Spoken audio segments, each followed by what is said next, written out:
नमस्कार मित्रांनो. कधीकधी आयुष्यात असा एक क्षण येतो जो आपल्या संपूर्ण आयुष्याची दिशा बदलून टाकतो.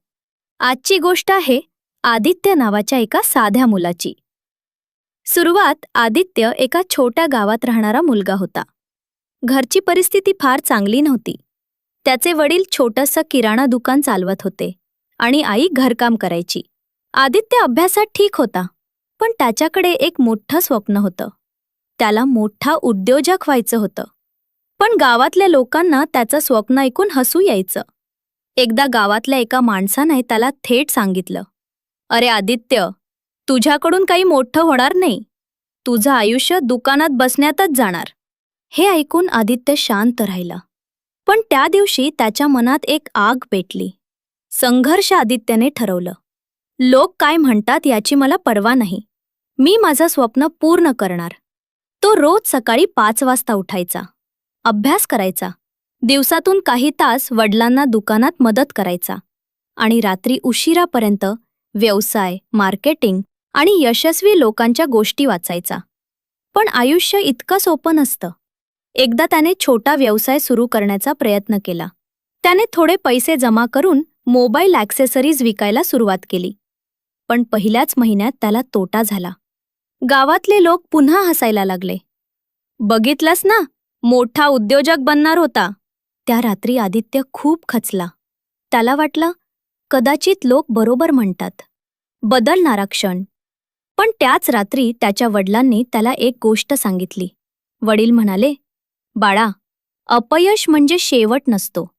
तो फक्त शिकण्याचा धडा असतो. जर तू आज हार मानलीस तर खरंच लोक बरोबर ठरतील." ही गोष्ट आदित्यच्या मनाला लागली. त्या रात्री त्याने एक निर्णय घेतला. हार मानायची नाही. मेहनत आणि नवीन सुरुवात. आदित्यने पुन्हा सुरुवात केली.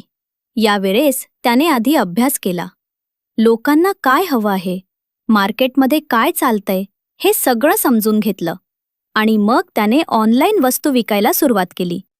सुरुवातीला ऑर्डर कमी होत्या, पण हळूहळू लोकांना त्याची सेवा आवडायला लागली. त्याची प्रामाणिकपणा आणि मेहनत दिसायला लागली. एक दिवस असा आला जेव्हा त्याला एका मोठ्या कंपनीकडून मोठी ऑर्डर मिळाली. तो दिवस त्याच्या आयुष्यातील टर्निंग पॉइंट होता. यश काही वर्षांनी. तोच आदित्य गावातला सर्वात यशस्वी तरुण बनला. त्याचा स्वतःचा मोठा व्यवसाय होता. ज्यांनी कधी त्याची थट्टा केली होती, तेच लोक आज त्याचं कौतुक करत होते. एकदा त्याच माणसाने त्याला विचारलं, "आदित्य, तू इतकं मोठं कसं केलंस?" आदित्य हसला आणि म्हणाला, "जेव्हा सगळे म्हणत होते तुझ्याकडून काही होणार नाही, तेव्हा मी ठरवलं की मीच त्यांना चुकीचं सिद्ध करणार." शेवटचा संदेश.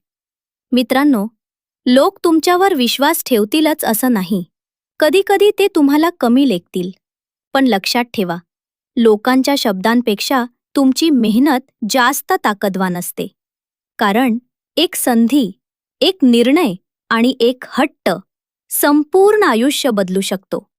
जर तुम्हाला ही कथा आवडली असेल तर व्हिडिओला लाईक करा, शेअर करा आणि चॅनलला सबस्क्राईब करा. कारण इथे आपण अशाच प्रेरणादायी आणि आयुष्य बदलणाऱ्या कथा घेऊन येतो. धन्यवाद.